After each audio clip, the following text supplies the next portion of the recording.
Hello నేను miss రావు. ఆంధ్రప్రదేశ్లో జగన్మోహన్ రెడ్డి ముఖ్యమంత్రిగా ఉన్నప్పుడు ఉద్యోగస్తుల్ని తన సామాజిక వర్గం అయ్యుంటే చాలు ఎక్కడి నుంచైనా సరే డిప్యుటేషన్ మీద తీసుకొచ్చుకున్నారు. అంతేకాదు ఆయనది చెప్పింది చెప్పినట్టు చేసేటువంటి వాళ్ళు మాత్రమే ఎంపిక చేసుకున్నారు. అలాంటి వాళ్ళల్లో ఇప్పుడు ప్రతాప్ రెడ్డి ఒకరు. ఆయన్ని ఇప్పుడు చంద్రబాబు నాయుడు ప్రభుత్వం కూడా భుజాన మోస్తూ ఉంది అనేటువంటి ఆరోపణలు ఉన్నాయి. ఇంతకీ జగన్మోహన్ రెడ్డి వీరభక్తునిగా ఉన్నటువంటి ప్రతాప్ రెడ్డిని తెలుగుదేశం పార్టీ ప్రభుత్వం కూడా ఎందుకు భుజాల మీద ఎక్కించుకొని మోస్తూ ఉంది అనేది ఒక పెద్ద చర్చ జరుగుతుంది ఆంధ్రప్రదేశ్లో. అసలు ఇంతకీ ఎవరు ఈ ప్రతాప్ రెడ్డి, జగన్మోహన్ రెడ్డి ఎక్కడి నుంచి ఇతన్ని తీసుకొచ్చారు అనేది ఒకసారి పరిశీలిద్దాం. సో ప్రతాప్ రెడ్డి 2019కి ముందు తెలంగాణలో పరిశ్రమల శాఖ జాయింట్ డైరెక్టర్. అంటే జగన్మోహన్ రెడ్డి ముఖ్యమంత్రి కాకముందు తెలంగాణలో పరిశ్రమల శాఖ జాయింట్ డైరెక్టర్గా ఈయన ఉన్నారు, జేడీగా. 2019 ఎన్నికల్లో వైఎస్ఆర్ కాంగ్రెస్ పార్టీ కోసం పనిచేశాడు ప్రతాప్ రెడ్డి. తెలంగాణలో పరిశ్రమల శాఖ జాయింట్ డైరెక్టర్గా ఉంటూ 2019 ఎన్నికల్లో జగన్మోహన్ రెడ్డి ఆంధ్రప్రదేశ్ ముఖ్యమంత్రి కావడానికి ప్రతాప్ రెడ్డి సర్వశక్తులు ఒడ్డి అనేక రకాలుగా ప్రయత్నం చేశారు ఈ అధికారి. డిప్యుటేషన్ మీద ఏపీకి తీసుకొచ్చుకున్నాడు జగన్మోహన్ రెడ్డి. ఆయనకి ప్రతిఫలంగా 2019 ఎన్నికల్లో జగన్మోహన్ రెడ్డి గెలుపు కోసం ప్రతాప్ రెడ్డి పనిచేశారు కాబట్టి దానికి ప్రతిఫలంగా తెలంగాణలో పరిశ్రమల శాఖ జాయింట్ డైరెక్టర్గా ఉన్నటువంటి ప్రతాప్ రెడ్డిని ఆంధ్రప్రదేశ్కి డిప్యుటేషన్ మీద జగన్మోహన్ రెడ్డి తీసుకెళ్ళి వైసీపీకి పనిచేసినందుకు 2019 ఎన్నికల్లో జగన్మోహన్ రెడ్డిని గెలిపించడానికి సర్వశక్తులు ఒడినందుకు ప్రతాప్ రెడ్డికి ఏపీఐఐసి ఎగ్జిక్యూటివ్ డైరెక్టర్ పోస్ట్ని ఇచ్చారు. ఏపీఐఐసి అంటే ఇక్కడ important portfolio. APIIC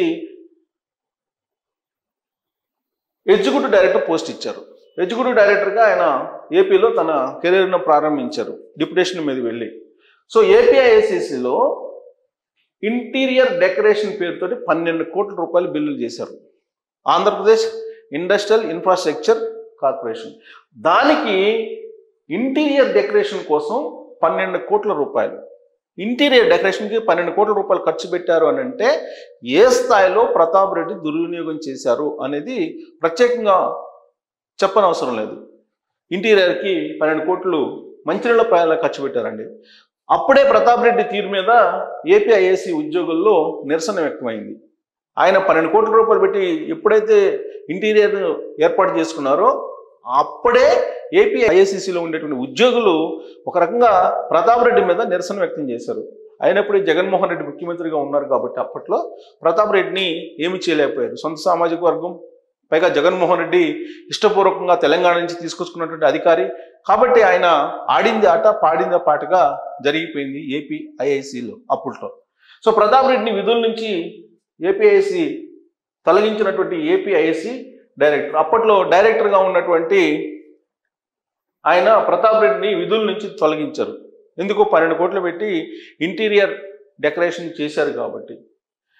so YCP పెద్దల దగ్గర పలుకుబడి ఉంది కాబట్టి ఆయన AP trade promotion corporation vice chairman అలాగే ఎండి అయ్యాడు.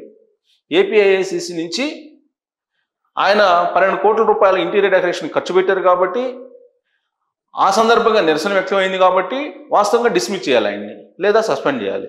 కానీ జగన్మోహన్ రెడ్డి ప్రభుత్వం ఏం చేసింది? ఆ రోజు సొంత సామాజిక వర్గం కాబట్టి ప్రతాప్ రెడ్డిది AP trade promotion corporation vice chairman అలాగే ఎండి పోస్ట్ని కట్టబెట్టింది. ఇక అక్కడి నుంచి ఆయన ట్రేడ్ ప్రమోషన్ కార్పొరేషన్లో తన హవాని ప్రారంభించారు.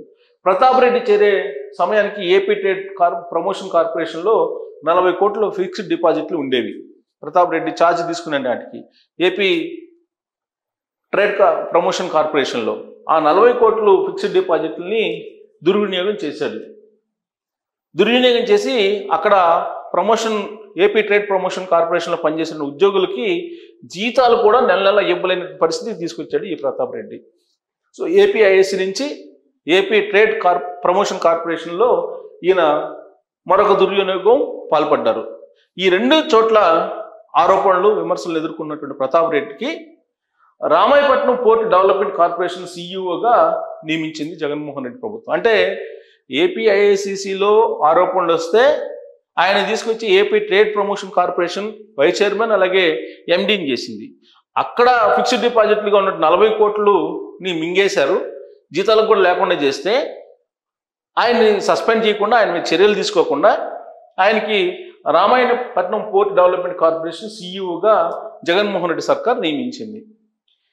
ఆ తర్వాత ఆయన ఏం చేశారు, రామాయణపట్నం పోర్టు నిర్మాణ కాంట్రాక్ట్ దక్కించుకున్నటువంటి అరబిందో రియాలిటీ అండ్ ఇన్ఫ్రా, ఆయన యొక్క కనుసన్నలు, ఆయన యొక్క ప్రమేయంతో అరబిందో రియాలిటీ అండ్ ఇన్ఫ్రాకి ఈ రామాయపట్నం పోర్టు నిర్మాణ కాంట్రాక్టు వచ్చింది అనేది ఆయన మీద ఉన్నటువంటి ప్రధానమైనటువంటి ఆరోపణ. అంటే ఏపీఐఏసీసీలో ఆరోపణలు వచ్చాయి, ఏపీ ట్రేడ్ ప్రమోషన్ కార్పొరేషన్లో ఆరోపణలు వచ్చాయి. తర్వాత రామాయపట్నం పోర్టుకి ఆయన్ని బదిలీ చేసిన తర్వాత రామాయపట్నం పోర్టు నిర్మాణం సంబంధించిన కాంట్రాక్ట్ని అరబిందో రియాలిటీ అండ్ ఇన్ఫ్రాకి ఇప్పించడంలో కూడా ఆయన ప్రమేయం ఉందని చెప్పి ఆరోపణలు ఎదుర్కొన్నారు ఆయన అప్పట్లో. 2024 ఎన్నికల్లో వైఎస్ఆర్ కాంగ్రెస్ పార్టీ విజయం కోసం ప్రతాప్ రెడ్డి సర్వశక్తులు ఒడ్డారు. 2019లో తెలంగాణలో ఉండి పరిశ్రమల శాఖ జాయింట్ డైరెక్టర్గా ఆంధ్రప్రదేశ్లో జగన్మోహన్ రెడ్డిని గెలిపించడానికి ఎన్ని ప్రయత్నాలు చేశారో 2024 ఎన్నికల్లో కూడా జగన్మోహన్ రెడ్డిని మరోసారి సీఎం చేయడానికి ప్రతాప్ రెడ్డి ప్రయత్నం చేశారు అనేటువంటిది అందరికీ తెలిసినటువంటి విషయమే. సచివాలయ వర్గాల్లో కూడా అదే టాక్ నడుస్తూ ఉంటుంది. కానీ కూటమి ప్రభుత్వం వచ్చాక ప్రతాప్ రెడ్డిని శాఖాపరమైన చర్యలు తీసుకుంటారు, లేదంటే ఆయన సస్పెండ్ చేస్తారు, లేదంటే ఆయనకి అప్రాధాన్యత పోస్టులకు పంపిస్తారని చెప్పి ఎక్స్పెక్ట్ చేశారు. కానీ విచిత్రమైనటువంటి పరిణామం ఏంటంటే చంద్రబాబు నాయుడు ముఖ్యమంత్రిగా కొత్త ప్రభుత్వం ఏర్పడిన తర్వాత 2024 ఎన్నికల ఫలితాల తర్వాత ప్రతాప్ రెడ్డికి అదనంగా మరొక పోస్ట్ ఇచ్చారు. ఇది రామాయపట్నం పోర్టు కాకుండా ఇంకా అదనంగా మరొక పోర్టును కూడా అప్పచెప్పారు. అది ఆ పోర్టు ఏంటంటే మచిలీపట్నం పోర్టు. మచిలీపట్నం పోర్టు డైరెక్టర్గా ఇప్పుడున్నటువంటి కూటమి ప్రభుత్వం ఏర్పాటు చేసింది, ఆయన నియమించింది. సో డిప్యుటేషన్ కాలం జనరల్గా 2 years మాత్రమే ఉంటుంది. కాలం 5 ఏళ్ళు దాటిపోయింది. డిప్యుటేషన్ కాలం అంటే 2-3 సార్లు డిప్యుటేషన్ గడువు పెంచుతూ పోతూ ఉన్నారు. ఇప్పుడు 5 ఏళ్ళు దాటిపోయింది తెలంగాణ నుంచి ఆయన డిప్యుటేషన్ మీద వెళ్ళి. అయినప్పటికీ తెలంగాణకి పంపాలని చెప్పి పరిశ్రమల శాఖ తెలంగాణ లేఖ రాసింది, తిరిగి ప్రతాప్ రెడ్డిని పంపించమని చెప్పి. అయినప్పటికీ ఆంధ్రప్రదేశ్లో ఉన్నటువంటి ఇప్పుడు చంద్రబాబు నాయుడు ప్రభుత్వం ఆయనకి రామాయపట్నం పోర్టు అదనంగా మచిలీపట్నం పోర్టు సంబంధించినటువంటి బాధ్యతలను కూడా అప్పచెప్పింది. సో ప్రతాప్ రెడ్డి డిప్యుటేషన్ మరో 2 ఏళ్ళు పొడిగించాలని చంద్రబాబు నాయుడు క్యాబినెట్లో ఉన్నటువంటి ఒక మంత్రి తీవ్రమైనటువంటి ప్రయత్నాలు చేస్తూ ఉన్నారు. ఆంధ్రప్రదేశ్కి డిప్యుటేషన్ మీద వెళ్ళాడు ఆయన. ఇప్పుడు తెలంగాణ పరిశ్రమల శాఖ ఆయన్ని మళ్ళీ మీరు మాకు పంపించండి అని చెప్పి లెటర్ రాస్తే చంద్రబాబు నాయుడు క్యాబినెట్లో ఉండేటువంటి ఒక మంత్రి ప్రతాప్ రెడ్డిని అక్కడే ఉంచేలాగా లాబింగ్ చేస్తూ ఉన్నారు. అంటే ప్రతాప్ రెడ్డి ఏ స్థాయిలో ఆయన లాబింగ్ చేస్తూ ఉన్నారు, ఇప్పుడున్నటువంటి ప్రభుత్వంలో ఏ విధంగా కీలకంగా ఆయన మారారు అనేదానికి నిదర్శనం. సో కాబట్టి ప్రతాప్ రెడ్డికి సంబంధించినటువంటి అంశంలో ఏ డిపార్ట్మెంట్కి వెళ్ళినా ఆ డిపార్ట్మెంట్లో ఆరోపణలు విమర్శలు వస్తూ ఉన్నాయి. జగన్మోహన్ రెడ్డి ప్రభుత్వంలో కూడా వచ్చాయి. కానీ ఇప్పుడు చంద్రబాబు నాయుడు ప్రభుత్వం వచ్చిన తర్వాత కూడా ఆయనకి కీలకమైనటువంటి పోస్టులు, గతంలో జగన్మోహన్ రెడ్డి ఇచ్చినటువంటి బాధ్యతల కంటే కూడా ఇంకా బరువైనటువంటి బాధ్యతలు, అలాగే ప్రాధాన్యత ఉన్నటువంటి బాధ్యతలను అప్పచెప్పారు. దీనికి కారణం చంద్రబాబు నాయుడు క్యాబినెట్లో ఉన్నటువంటి ఒక మంత్రి అనేది వినిపిస్తుంది. సరే, కారణం ఏమైనప్పటికీ కూడా ప్రతాప్ రెడ్డి హిస్టరీని ఇప్పుడున్నటువంటి ప్రభుత్వం చూసిందా లేదా అనే దాని మీద సచివాలయ వర్గాల్లో చర్చ అయితే జరుగుతుంది.